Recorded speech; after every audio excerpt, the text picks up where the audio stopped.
it's illegal to have people over, but I still have people over. But you know, it is legal if you call it a protest.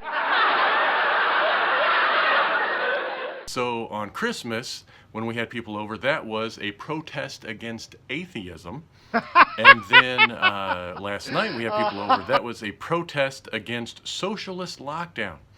And so I guess we're not fugitives now because of that. We're quick thinking. I did not social distance. We, did not mind. Had people all in close quarters. I did not social distance, but I did make sure to stay 6 feet away from the bathroom when my Uncle Carl was in there. Did have a little bit of time to watch the New Year's countdown. I don't know if you saw. They had Mayor de Blasio, or Mayor Bill de Blasio, Mayor Bill of Blasio, whichever language you prefer, making out with his wife, no mask on, the nerve, right?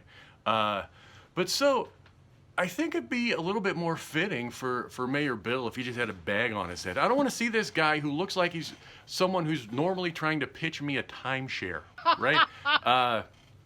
The type of person that's like, hey, I just need your money, and I can make you happy. I know how to make you happy better than you know how to make you happy. Which sounds a lot like his socialist agenda as mayor. So maybe that does make some sense. And then if you also saw, they had Sleepy Joe on there with Dr. Jill.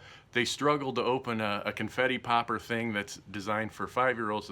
This guy thinks he can be the president of the United States and can't even open a toy that my dog once accidentally set off.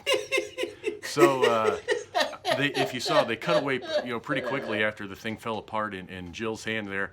And I do feel like, though, right when they cut away, Joe said something like, "It's okay. It's still going to be a great 4th of July." And so, before I go here, I don't know, one little news tidbit you may not have heard, but the Biden team, under a little bit of scrutiny, their transition team shut off the chat feature in the Zoom call with journalists because they didn't want to take any questions. So, to me, one more example of the elites getting away with something that you and I peasants would never get away with. I just wish one night I could come home, and it's a late night, and my wife is grilling me, and she says, "Jeremy, I need to know everything." And I'm like, "Hey, I am not taking questions tonight." And she's like, "But I've been calling." And I'm like, this chat has been disabled. It's Jeremy Nunes, Special Op.